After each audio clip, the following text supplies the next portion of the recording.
And welcome back to the X Zone, everyone. I am Rob McConnell, coming to you from our broadcast center and studios in Hamilton, Ontario, Canada.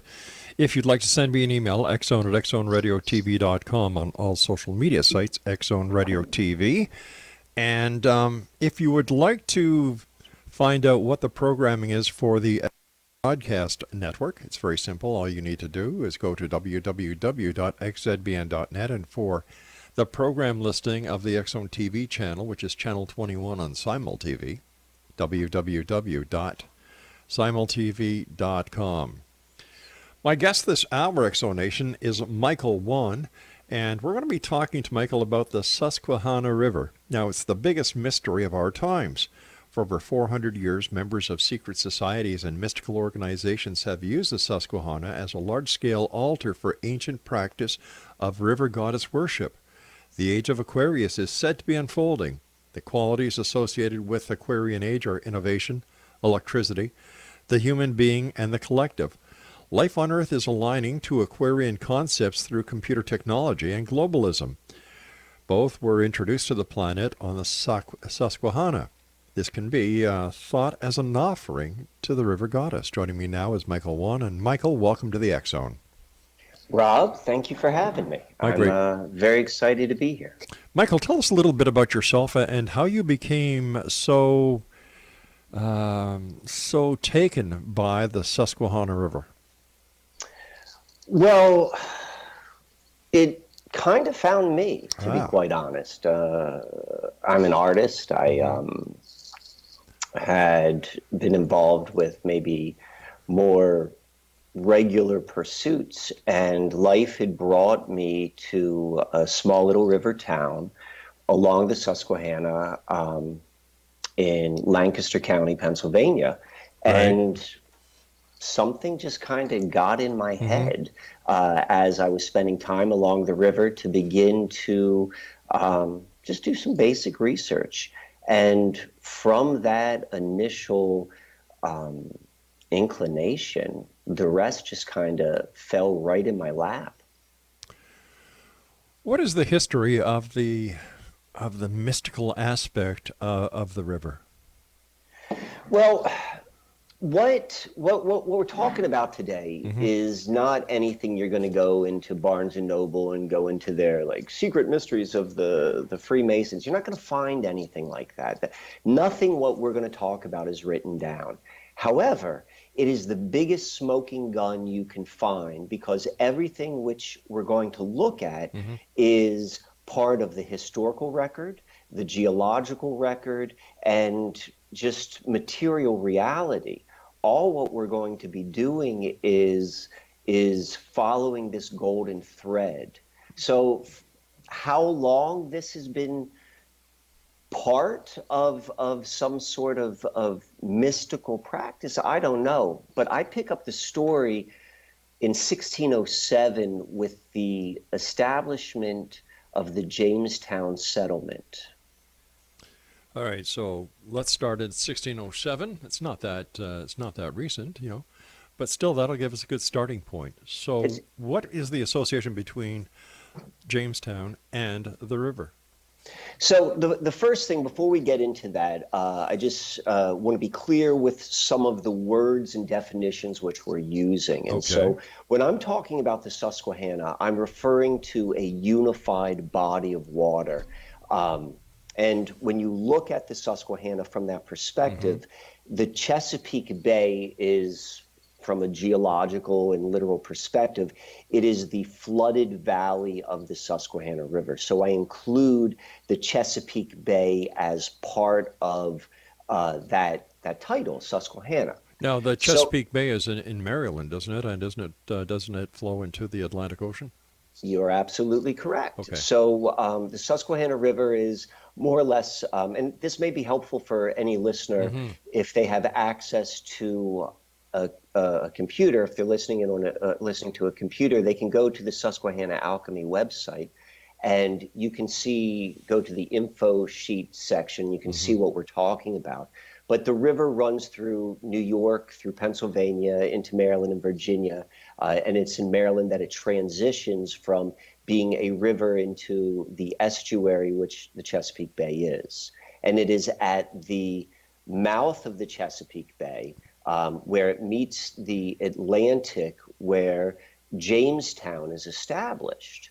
And so Jamestown, particularly from a straight line historical perspective, is the birthplace of both the British Empire and the United States. It holds that distinction.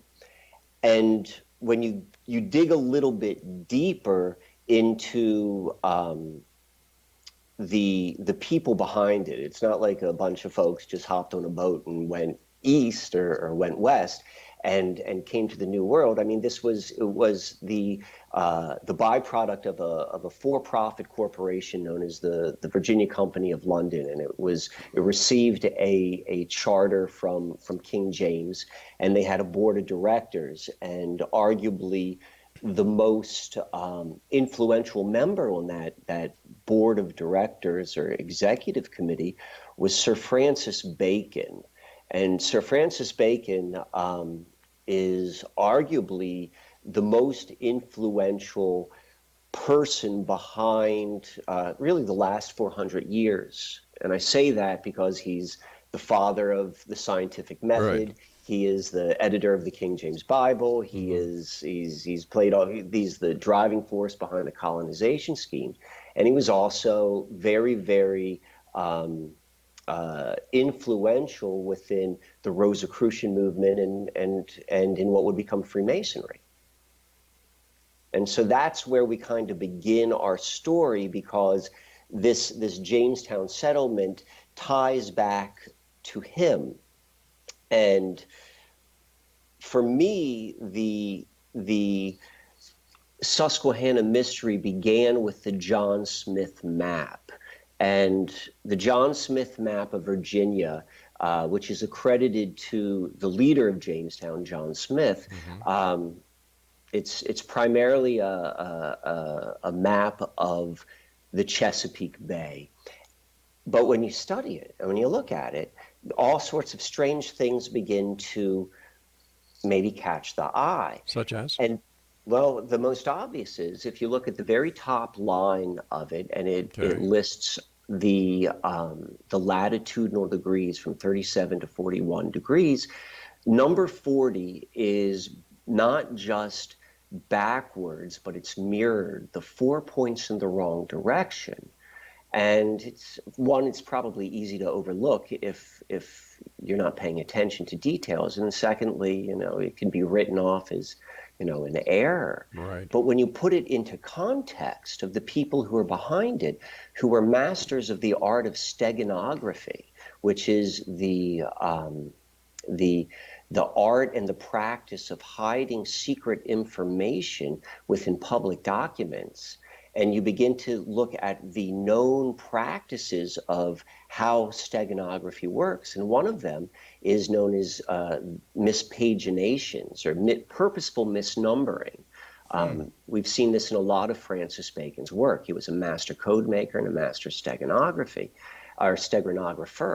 And this is one of the clues to those with eyes who can see that, hey, look a little bit deeper, there's something going on. That's quite impressive. And so for me, when I saw that 40, and immediately I was looking at that. I mean, I began looking at Wikipedia, like Susquehanna up the river, and very quickly that's going to bring you to the John Smith map because it's connected. It's the same body of water. And then I was looking at the map online, and I saw the 40, and then I did some research. I'm like, why is the 40 backwards? And I couldn't find anything. And having been a student of conspiracy and mystical societies and all sorts of stuff like that for like 15, 20 years, that just jumps right out of my radar.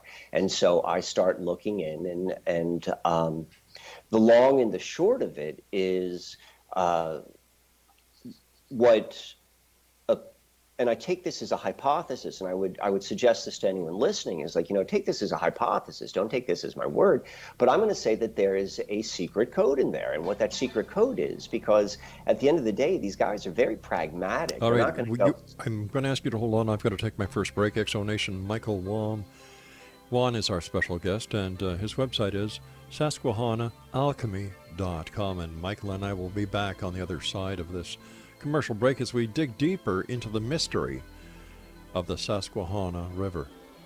I'm Rob McConnell. This is the X Zone, and we're coming to you from our broadcast center and studios in Hamilton, Ontario, Canada, on the Talkstar Radio Network, Mutual Broadcast Network, iHeartRadio, Xena FM, Simul Radio, and Simul TV. Don't go away.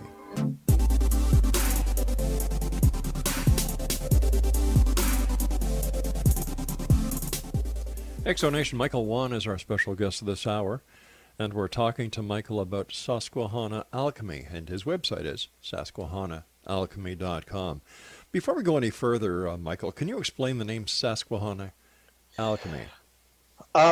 Yes. It's a bit of a double entendre. So much of the story which is being revealed through Susquehanna Alchemy is primarily about the alchemists and the alchemy they are attempting or actually doing upon material reality. So there's that one level, and then there's also, since I've been researching this and since I've been giving presentations and connecting with people and sharing this history, very strange things seem to happen, both personally to myself, and I'm hearing this from other people, and it often happens in changes within their life. And so that alchemy is also being kind of nodded at within that name. What kind of things are happening in your personal life and into the lives of others who are looking at this mystery? All right, well, that's a big question, but I'll try to answer that succinctly. So I'll even take it a step further. It's like, undeniably we are in the process of something worldwide, some degree of change, no matter how you want to look at that, whether that's just, the movement to where we're going technologically or not. And that seems to be accelerated. Personally speaking, anything and everything that has ever been buried, hidden, repressed, that's come right up into the surface, where, it gives me the wonderful opportunity to go and face and work through whatever those issues may be. And that seems to be consistent. That seems to be a big part of this story. And for the people who've been involved with it, is how this ties deeply within, the emotional body, the subconscious, and all of that kind of like really human sort of stuff. Okay. But could that just not be a coincidence? Could it not be a coincidence? That's kind of my thought. Yeah, I don't think it is a coincidence. I believe there's something which is being activated, triggered, whatever you want to say. I would say it's all done for everyone's best interest and experience and growth. But who's doing it? I don't know if it's a who as much as it is a what. And that's part of the mystery. And that's part of the mystery of experience. I don't know who's doing it. All I know is there is something magnetic and mystical about this body of water. I mean, you can say this about a lot of different parts of the earth or the physical reality. This is just one which is tied completely to many of the different parts of our world which are really influencing all of reality: globalism, technology, electricity. And we see that tied into this river, and we see it tied into this river through people associated with mystical and secret societies. Now, how all that works, what is the underlying working principles behind our life? I mean, that's a little bit above my pay grade. So I can just kind of see phenomenon Hmm. and recognize patterns. But if you can't, if it's beyond your pay grade to answer these questions because you don't have the answers, how did you come up with the conclusions that you did? Deductive reasoning. But that doesn't mean it's so. That's a hypothesis. You're absolutely right. And that's exactly what I said. I say Hmm. treat this as a hypothesis. This Right. is a smoking gun.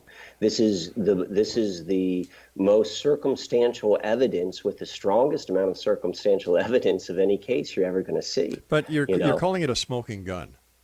Tell me Hmm. how this is a smoking gun, because what I'm hearing now is, all right, it's a great story.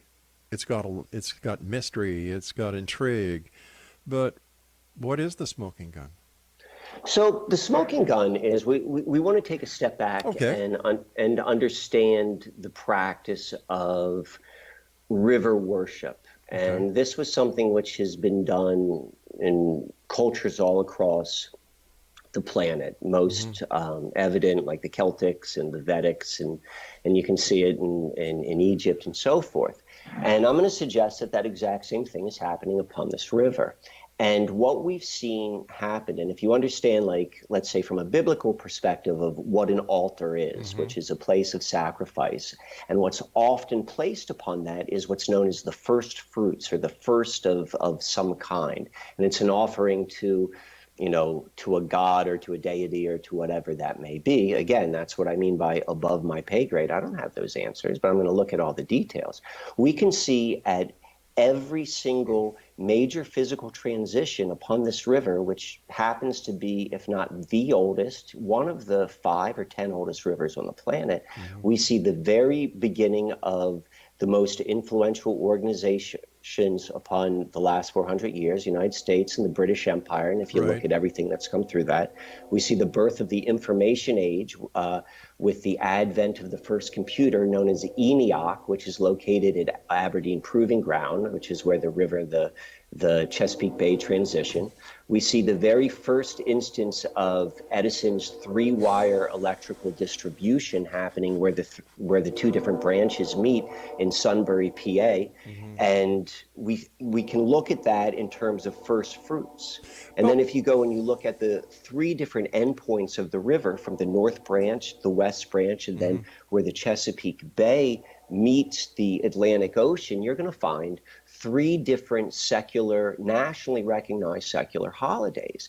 Each one of those holidays falls on one of the, if not directly on, usually within hmm. a week, because they always are going to be on a weekend-oriented thing, because just how celebrations work. But they all fall on major days of the ancient calendar. We have Lammas, Imbolc, and May Day, and that's the at the North Branch, right at the main source. That's where you find the Baseball Hall of Fame, and that's on right around August 1st is when you have the national celebration or induction weekend. You Hmm. see right at in Norfolk, where the bay meets the ocean, that's where NATO has their national NATO celebration, which is always right on May Day. And then right on the West Branch is basically Puxatawney, Pennsylvania, where you have the Groundhog's Day celebration, which comes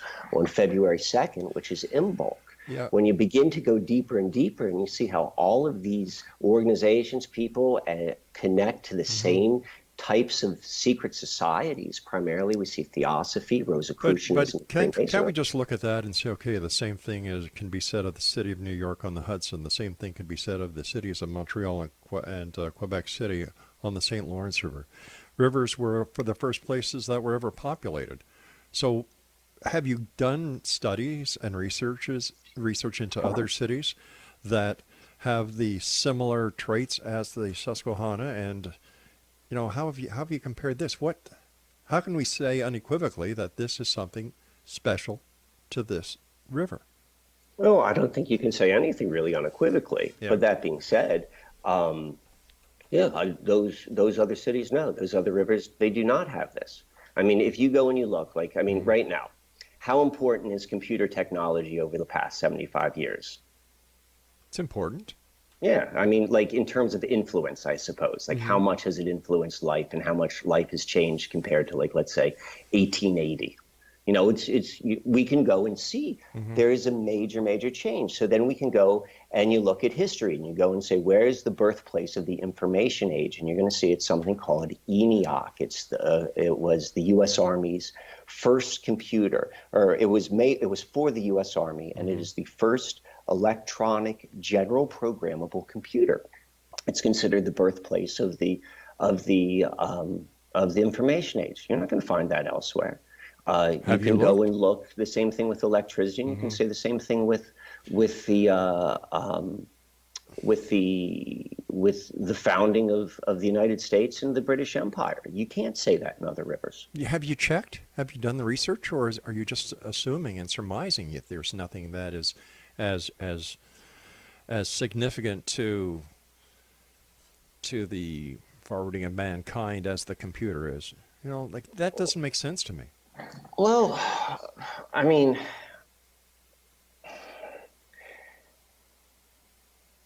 you can't check every river. So, I mean, yes, I hear what you're saying, but then, I mean, you could go look at the geology of the river. If you go look at the age of the river, you go look at the other markers. I mean, geologically speaking, this river is unlike physically any other river. And I'll give you 3 physical aspects. You're not. You're going to do that as soon as we come back from the news break. Okay. Exonation, Michael WANN is our guest, and his website is the Susquehanna-Alchemy.com. It's Susquehanna-Alchemy.com. That's www.susquehanna-alchemy.com. And we'll both be back as we continue here in the X Zone from our broadcast center in Hamilton, Ontario, Canada. The X Chronicles newspaper is now available for one and all for the months of November and December. All you need to do is just go to www.xchroniclesnewspaper.com. 92 full-color pages with our compliments and the compliments of our advertisers. I'm Rob McConnell. We'll be back. Don't go away.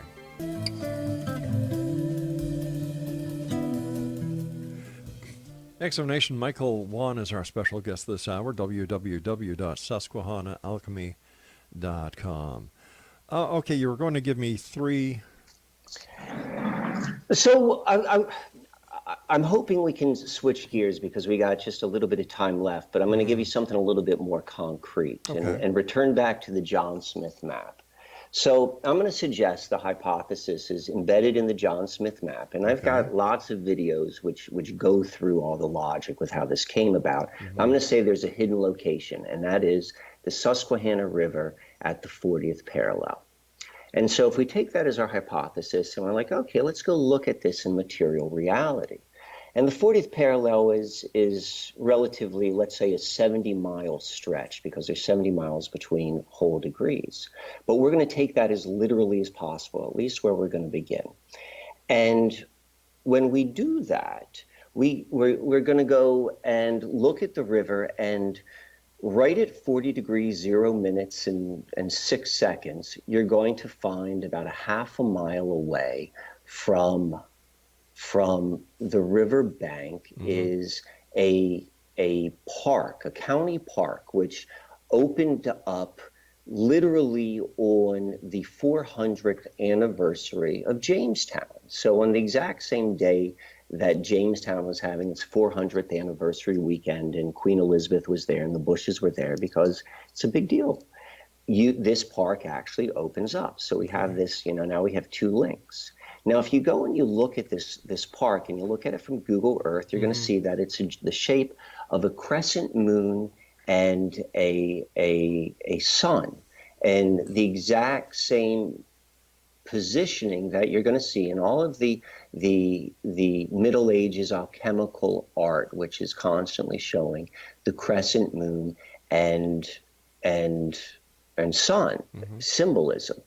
So now we've got this other sort of coincidence. Like, okay, and again, this is what I mean by you can't prove anything. I'm just saying this is a smoking gun. That's a hell of a coincidence, and particularly when you understand the significance of the number 400 from a Kabbalistic perspective. 400 means completion, and Kabbalism is an underlying belief system within all of these organizations.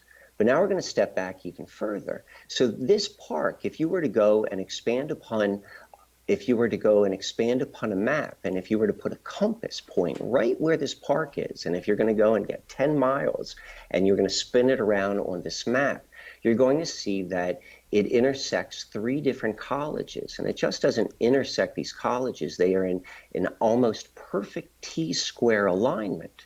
And each of these colleges has some degree of correlation to, again, the same organizations: Rosicrucianism, Freemasonry.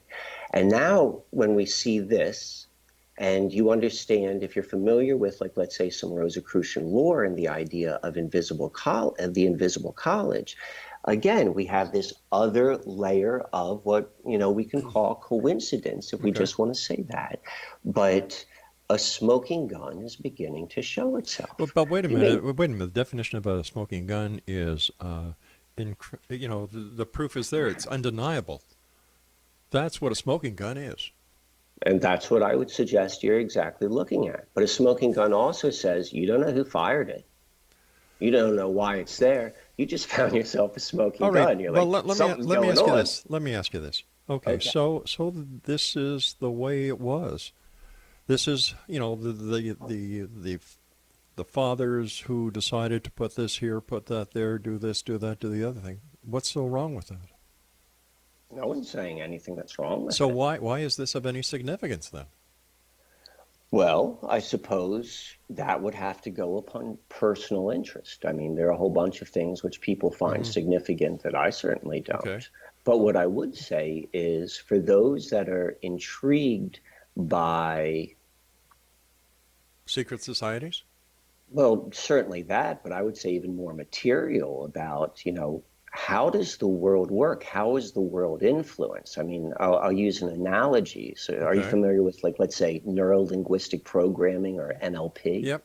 Or subliminals. So you can go and see, like, you've got a normal conscious working mind. And if you were in the presence of a master neuro-linguistic programmer, without your knowledge, they would be able to hold influence upon you, and you wouldn't know that. Correct? In theory, yeah. In theory, yeah. And I'm going to say that's what we're looking at right here. But at the end of the day, how does that change anything outside of that little corridor? Well, if we go back and say, look at computer technology, for example. Okay, well, the computer technology was also developed in California, for goodness sake. It just wasn't, done in that part of the world. Oh, you're absolutely right. Yeah, okay. I'm interested in the first. That's why I talked about the first fruits, and I use the term altar. What I would suggest is, when one begins to, it really depends upon how someone, I speak about this in front of a wide range of people, and they come from it from a variety of different backgrounds. And so in one way, this is, and we talk about the smoking gun, this is significant to someone who is, let's say, beginning to become open to, there's more to how our reality works than what they tell me on CNN. Gotcha. And so this could be something which then goes, all right, well, if this is something, what else is outside of my awareness that could be influencing me? So you got that one aspect.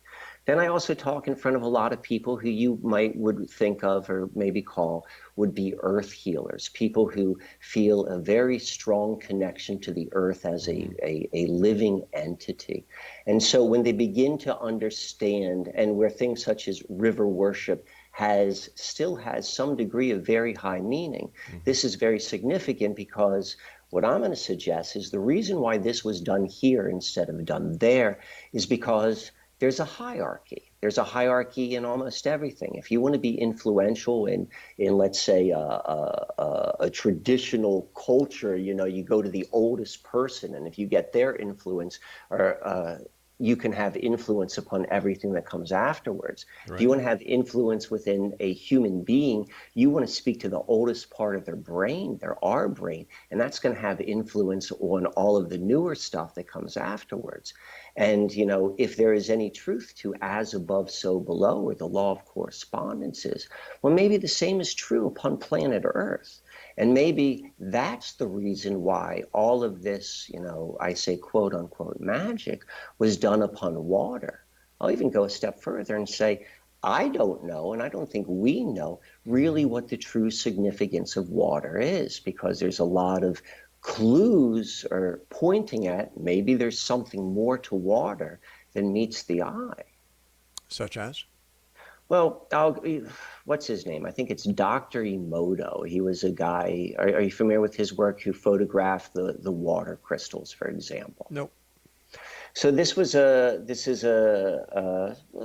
somewhat controversial scientist from Japan who did all sorts of experiments with music and words and intention upon water, and then would photograph the crystals of the water, and was able to consistently show that there was some degree of when something which is uplifting, let's say, was set upon water, that the crystals formed in a symmetric and beautiful way, and something which is discordant. So if that's the case, and if one of the implications of that would be is that water has some degree of memory, and so. So that would be what I mean by we don't fully understand, or at least I'm not satisfied with what exactly the nature of water is. But could it not also be said that whatever the scientist was using to project the water onto project the sound onto the water would cause a vibrational rift within the water itself? Therefore, it's not the river that is responsible for the crystallization. It is the vibration coming out of the speaker onto the water. Are you talking about the scientist's experiments, or are you talking about the river? I'm talking about the scientist's experiments with the river. I mean, certainly anything's possible. That's why I say, like, it's above my pay grade. I wasn't there. I don't have access to that powerful of a camera. Like, I've done my own experiments, and I can't zoom in that much. So maybe. And that's why I said it's somewhat controversial, because there have been people who say that I have not been able to replicate what this person has done. And then there have been people who said they can replicate it. I'm just gathering information and pulling it together. So I'm interested in asking questions. I don't necessarily think that I have the answers, but I certainly follow where it's pointing. But following where it's pointing doesn't always get you to the correct answer. That's correct. But, if you don't follow anything, you're not going to go anywhere. You and I have to take our final break for this hour, and we should be back on the other side in about 3.5 minutes, Exonation. Our guest this hour is Michael WANN. And if you'd like to find out more about Michael, find out about his book, his website is susquehannaalchemy.com. And this is the X-Zone, a place where people dare to believe and dare to be heard, Monday through Friday from 10 p.m. Eastern until 2 a.m. Eastern, coming to you from our broadcast center and studios in Hamilton, Ontario, Canada. If you'd like to send me your emails, same email address for the past 29 years doing this show, xzone@xzoneradiotv.com. We'll be back on the other side as we wrap up this hour. Don't go away.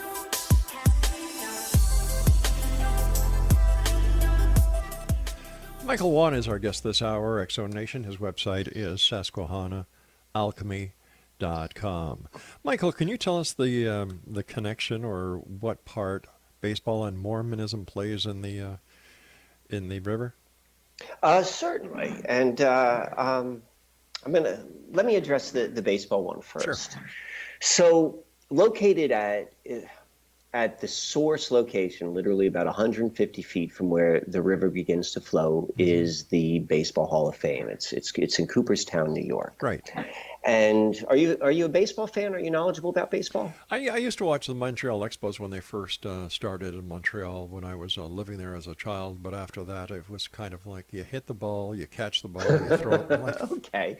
Well, from a historian's perspective, the reason why baseball is Hall of Fame is located in Cooperstown is something which is known as the Doubleday myth. And the long and the short of it, in the early 1900s, a whole bunch of owners of different baseball teams had gotten together, and they were going to get to the bottom of who invented baseball. Right. And they came to the conclusion that Civil War General Abner Doubleday invented baseball, and he invented baseball in Cooperstown. And this is where baseball is, and baseball is an American sport. And everyone was like, rah, rah, rah. But then it was all based upon the testimony of a 76-year-old man, and if you did the math, he would have been 5 years old, and it just didn't hold any weight. And so it kind of has like this like wink, wink, nod, nod sort of, but for whatever reason, it stuck. Yeah. And because of that, the Baseball Hall of Fame was built there. So now I'm going to go and add a little bit more information to the story. So yes, Abner Doubleday, he was a Civil War general, and he was a hero. In fact, he was the man who saved the day for the Union at the Battle of Gettysburg, where everything turned around for the North. But this man was also the president of the United States, or the Theosophical Society, the United States branch.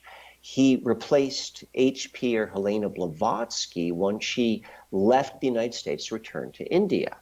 So we have this aspect of Doubleday. And the person who actually came to the conclusion, the one who said, this is the reason, this is the man who invented baseball, was a gentleman by the name of Albert Spalding. And Albert Spalding was the president and the owner of the Chicago Cubs. And he himself was a very prominent member of the Theosophical Society. He contributed great deals of money to it. So it wasn't just a belief, he's putting his cash behind it. So we can begin to look at the story, how this prominent member of the Theosophical Society mentions or claims that the inventor of the game of baseball invented it at this location, and he just so happened to be the president of the Theosophical Society. And this is just one more piece, because we talked about this a little bit earlier about like the smoking gun idea. Yeah. It's like when we begin to see all of these anecdotal pieces of information together, something begins to come into focus. I think what I'm seeing here is that you are the collector of the pieces of the great jigsaw puzzle. And in front of people, you take the pieces and put the puzzle together. Well, like I said in the beginning, I follow a golden thread. That is correct. And so to answer your question about Mormonism, so Mormonism, if you read their history, if you read their lineage, their founder, Joseph Smith, it was within the Susquehanna River that he was visited by, I believe it was John the Baptist. I'm not a Mormon, and was baptized into what they called the Aaronic priesthood, which allowed him to eventually create the Church of Latter-day Saints. Little League Baseball is also established and located on the Susquehanna River also. All of these things that I've mentioned so far, they have all occurred at very, very clear transitional points from a physical perspective of the river. Other aspects, we have 3 Mile Island. This 40th parallel at the Susquehanna River, all this different stuff happened. But 3 Mile Island, the nuclear power plant, which really changed the outcome or the direction of nuclear power, that also can be found upon the river. So what you're saying is correct. The compiler of the jigsaw puzzles, that's a fair description. Or the jigsaw pieces. Yeah. Okay. So if we take the past, which is really interesting. Okay. You've brought it into the future. Into the present. And you've done a good job of that. Where do you see the events that were started in the Susquehanna? Where is it going to take us into the future, or take you Well, into the future? it's I would suggest that it's what technologists or futurists generally refer to as the singularity. And so I don't know what that is. In my opinion, it's a general term. In my opinion, it's also a term which represents, whatever the age of Aquarius actually is. That's what the threshold needs to be crossed before it is fully embodied. And it's both a conceptual idea, but it's very physical. I mean, that's a whole nother hour conversation to have. But yeah, the singularity is where it's all going. I was reading something, just give me a sec here. Why is it a river goddess and not a river god? Well, I mean, a couple things. So, from the Celtic tradition, Right. the water has a feminine connotation, but you do see in Vedic that there are gods associated with rivers. Mm-hmm. But that being said, again, a whole nother hour conversation. The the river is filled with goddess symbology once you know what to look for. And then once you understand a little bit about Rosicrucianism and Freemasonry and within their symbology, all of that's goddess worship as well. So the why goddess instead of God, again, above my pay grade, but Mm-hmm. I'm just saying, like, this is what all of the evidence or the pieces of information are pointing towards. When it comes to masonry, where do we make the connection between the influence of masonry and the Susquehanna? Well, it's not, well, how to answer that. When I talk about this, Mm-hmm. I'm making reference more so to the individuals who are connected to these events who happen to be prominent members I see. within Freemasonry. I gotcha. Mind you, back then there were a lot of people who were involved in Freemasonry. It was the thing to do, the thing to be. Uh, I I would be interested to know, like, what the percentages would be. I don't know what that answer, but yes, you're right, and particularly amongst influential men. You're As well absolutely as correct. as well as police officers and politicians. And as of today, that's still, Yep, we have those connotations. very much so. Yes, very much so. The American Philosophical Society, Mm-hmm. that plays a big part of this as well. And I tend to be a little bit more interested or more drawn to, I'm saying this word with quotation marks around it, like the more exclusive, let's say, groups, just because the numbers are a little bit smaller. Like for the reason what you were just kind of indicating, like, well, wasn't everyone a Mason? Like, Yeah, I don't know if it was that big. I don't know what those percentage. I don't know what percentage of population were Masons. My guess is mm-hmm. I can't imagine being larger than 1%. But that's Sure. just me ballparking something. I don't know. How did you do the studying of the secret societies? Are you a Mason? No, I'm not a member of any secret societies, Mm-hmm. and the information which I know, and I tend to be a little bit, I say it's tongue in cheek, like Mm-hmm. how revealing can the secrets of the Freemasons book be that you could find in Barnes and Sure. Noble, but from things like that. So from readily available information. So my guess is there's more information. I've spoken to a lot Yeah. of Freemasons. The symbology, the conclusions that I point to or at least suggest resonates very much with members who I have met within these groups. But then again, they're also kind of hush-lipped. Sure. But I can see that I'm saying things which are new to them, but then also seems to capture a little bit of their attention. That's about as far as I can go with that. There's a great new series on Netflix called Inside Freemasonry, and if anybody has any questions about Freemasonry, it's just go onto Netflix and it's there. Michael, I want to thank you so much for joining us. It's been a great pleasure. And Exonation, if you'd like to get more information about our guest this hour, Michael WANN, his website is Susquehanna Alchemy That's www.susquehannaalchemy.com. And I'll be back on the other side of this commercial break with the news as we continue here in the X Zone from our broadcast center and studios in Hamilton, Ontario, Canada. I'm Rob McConnell. Don't go away.